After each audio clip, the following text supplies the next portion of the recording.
destiny.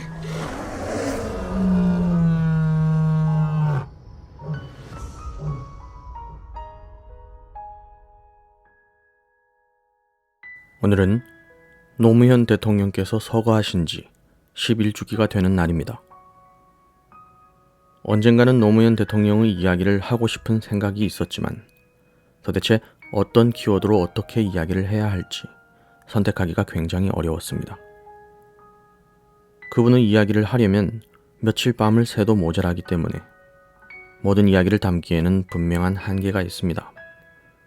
그래서 오늘은 그냥 제가 그 당시 연결식을 다녀와서 썼던 일기를 꺼내 읽어보려고 합니다. 2009년 6월 4일 목요일. 한국에 다녀왔다. 예상치 못한 일정이었다. 5월 23일 청천벽력 같은 그 소식을 들은 후 나는 아무 일도 손에 잡히지 않았고 인터넷에 올라오는 소식들만 넋놓고 쳐다보고 있었다. 밥도 잘 안 넘어가고 잠도 잘 오지 않아 이래가지고는 도저히 안 되겠다 싶어 5월 28일 저녁 비행기를 타고 무작정 서울로 갔다. 광화문 광장에는 역시 사람들이 많이 모여 있었다. 뭐가 그렇게 두려웠는지 엄청난 숫자의 경찰들이 전투태세로 대기하고 있었다. 5살짜리 꼬마아이가 촛불을 들고 있다는 이유로 지나가지 못하게 하는 의경들. 지휘부가 시켜서 저러고 있다는 걸 알지만 그들이 그렇게 미워 보일 수가 없었다. 니들도 사람인데 지금 대통령이 서거하셨는데 추모조차 못하도록 막는다고? 군사 독재 시절에 이런 느낌이었겠구나 싶은 마음이 들었다. 근처 찜질방에 가서 잠시 눈을 붙였다가 5월 29일 새벽에 일찍 일어나서 경복궁으로 갔다. 초대장이 없으면 입장이 불가능하다는 이야기를 듣고 아쉬운 마음으로 시청 앞 서울광장으로 발길을 돌렸다. 굉장히 이른 아침 시간이었지만 이미 시청 앞은 인산인해였다. 나는 자원봉사자들이 나누어주는 노란색 풍선을 손에 들고 무대 바로 앞쪽에 앉아 연결식이 진행되기를 기다렸다. 무대 옆에 설치된 대형 화면에 KBS 로고가 비춰지자 누군가 일어나서 손가락질을 하며 외친다. MBC 틀어라. 그리고 사람들이 다 같이 MBC를 외치기 시작했다. 그러자 금세 MBC의 방송으로 화면이 전환되었다. 새벽부터, 아니 그 전날 저녁부터 기내식 외엔 먹은 것도 없는데 배가 하나도 고프지 않았다. 그저 모든 신경이 마비된 느낌이었다. 그렇게 몇 시간을 기다린 후 드디어 연결식이 시작되고 이명박 내외가 화면에 비춰지자 엄청난 야유가 쏟아졌다. 현 정부의 총리가 가식적으로 조사를 읽은 후 사라지고 한명숙 전 총리가 조사를 읽는 순서가 되었다. 원고를 사전 검열 받았겠지만 그대로 읽지 않으신 듯 화면에 나오는 자막과 말씀의 내용이 일치하지 않았다. 잔인한 세상은 인간 노무현으로 살아갈 마지막 기회조차 빼앗고 말았습니다. 다음 세상에서는 부디 대통령 하지 마십시오. 정치하지 마십시오. 또다시 바보 노무현으로 살지 마십시오. 대통령님, 지켜드리지 못해서 죄송합니다. 한명숙 총리가 흐느끼기 시작하자 사람들의 감정도 갑자기 격해지기 시작했다. 모든 사람들이 덩달아 소리내어 엉엉 울었고 나도 눈앞이 흐려져 화면을 제대로 볼 수가 없었다. 헌화를 하는 시간. 가해자 이명박이 자리에서 일어나자 사람들이 웅성이기 시작했다. 어떤 사람은 노골적으로 쌍욕을 퍼붓고 젊은 사람들은 일제히 일어나서 등을 돌리기 시작했다. 아니나 다를까 연결식장 안에서도 소란이 생겼다. 누군가 일어나서 뭐라고 외치다가 끌려간 모양이다. 현장에서는 그 화면을 보지 못했지만 나중에 인터넷에서 백원우 의원의 모습을 볼 수 있었다. 그리고 그 소동을 수습하기 위해 주명박에게 다가가 고개를 숙이는 문재인 비서실장. 만약 다른 누군가가 그 주명박에게 고개를 숙였다면 난리가 났을지도 모른다. 하지만 문재인 비서실장이 그런 모습을 보이자 아무도 반감을 가지지 않았고 오히려 흥분해선 안 되겠다는 생각으로 다시 자리에 앉게 되었다.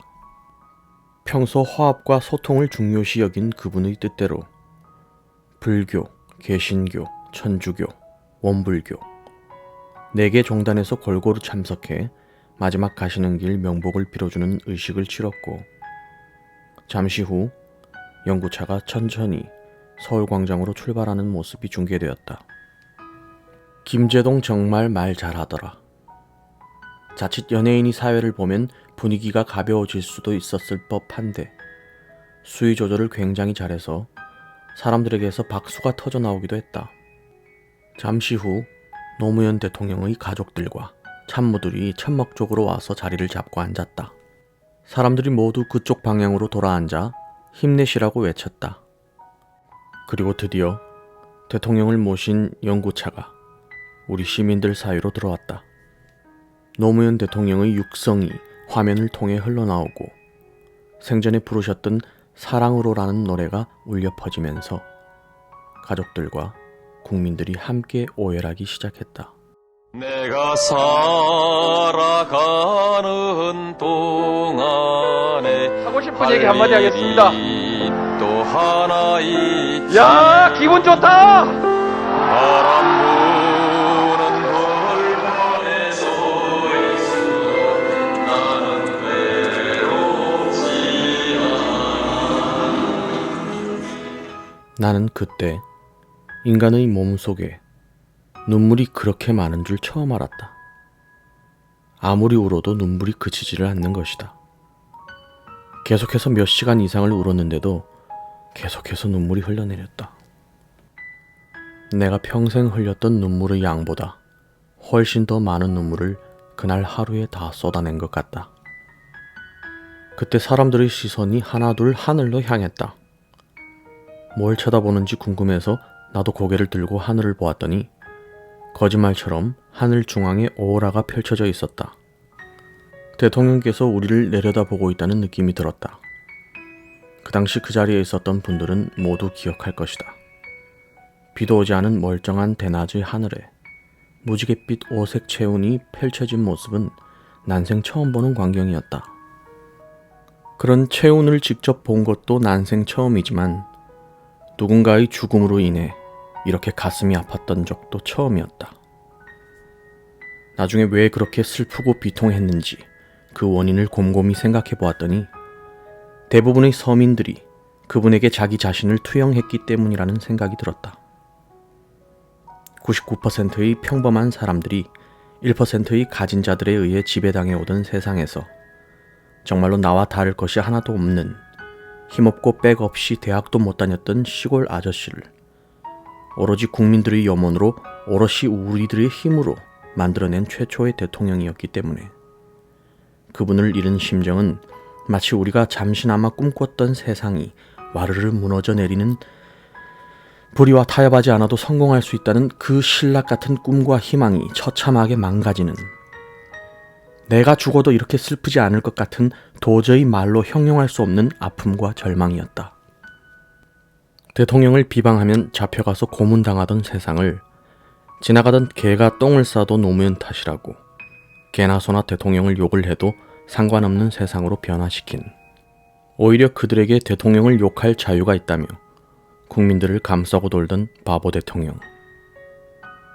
우리가 자발적으로 권위를 만들어 드렸지만 스스로 그 권위를 내려놓으시고 서민들에게 평등하게 다가서려 노력했던, 태어나서 처음으로 내 손으로 뽑은 대통령.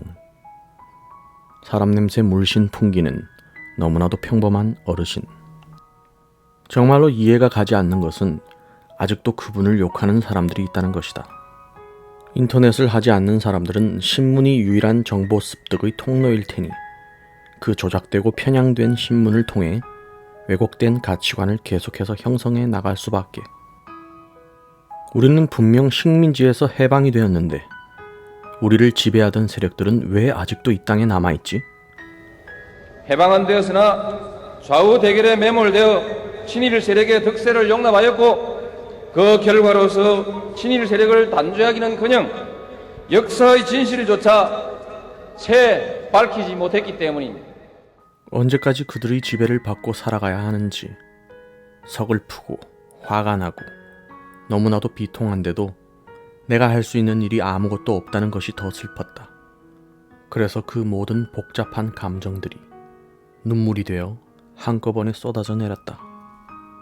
연결식은 그렇게 마무리가 되고 나는 한참 동안 운구 차량 뒤를 쫓아가다가 더 이상 따라갈 수 없을 만큼 시야에서 멀어지자 그대로 바닥에 주저앉아 계속해서 울기만 했다. 그리고 다음날 대통령께서 좋아하시던 클라우드9을 한갑 사들고 봉화마을에 찾아갔다. 분향소에 절을 하고 방명록에 글도 남겼다. 영원히 제 가슴 속에 당신을 모시겠습니다. 나의 유일한 대통령님, 사랑합니다.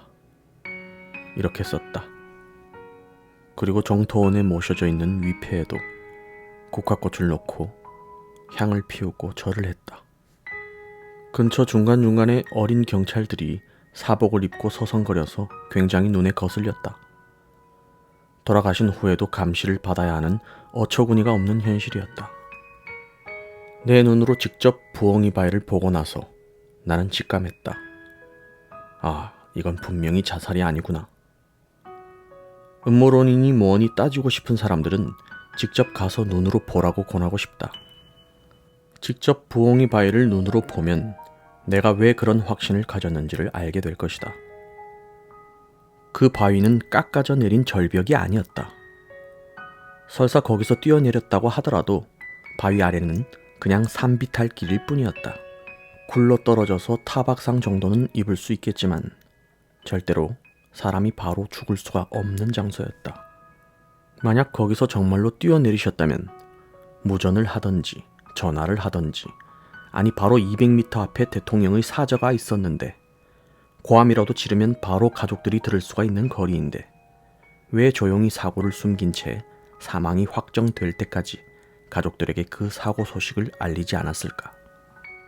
게다가 평생을 수첩에 메모하는 습관을 가지고 계셨고 법조인으로서 그 누구보다도 유효한 유서의 형식을 잘 알고 계신 분께서 아무런 법적 효력이 없는 필적 감정도 할 수 없는 한글 파일로 유서를 작성하고 그렇게 황급하게 바탕화면에다 띄워놓고 생을 마감하셨다고?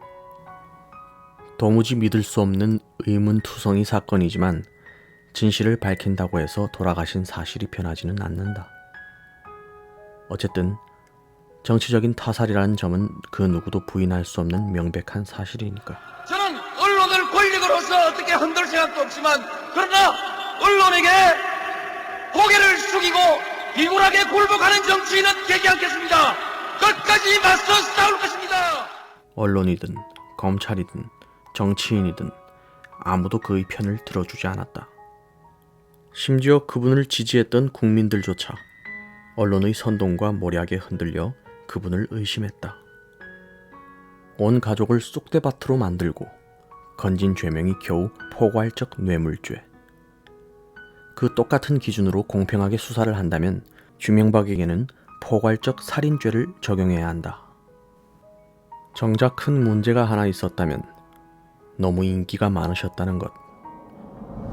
매일같이 수십 수백 명이 찾아가 대통령님 나와주세요 하고 외치면 머쓱해 하시면서 밖으로 나와 잠시라도 대화를 나누곤 하셨으니 집권을 하고 있는 현직 대통령의 입장에서는 그 모습이 얼마나 거슬렸을까. 게다가 5년을 쉬고 나면 또다시 출마를 할 수도 있으니 미리 그 싹을 잘라둬야 했겠지. 사회적 약자들을 짓밟고 착취하며 도덕을 잊고 사는 사람들이 떵떵거리며 사는 세상. 착하고 정의롭게 사는 사람들은 항상 당하고만 살아야 하는 현실 속에서 우리의 울분을 대변해 주었던 유일한 지도자. 손해보는 걸 잘 알지만 그래도 불의와 타협하기는 싫었던 수많은 정직한 사람들이 잠시나마 대리만족으로 느꼈던 그 희망과 설레임이 끝내 무참하게 짓밟혔다. 노무현 대통령님, 잠시나마 꿈을 꿀 수 있게 해주셔서 감사합니다. 당신을 가슴에 묻고 그 가치를 지키며 살겠습니다. 그동안 당신을 의지하며 바라만 보고 있었다면 이제는 제가 스스로 당신이 되겠습니다. 민주주의 최후의 보루는 깨어있는 시민의 조직된 힘이라 하셨습니다. 당신의 희생으로 우리를 깨우셨습니다. 절대로 그 희생이 헛되지 않을 것입니다.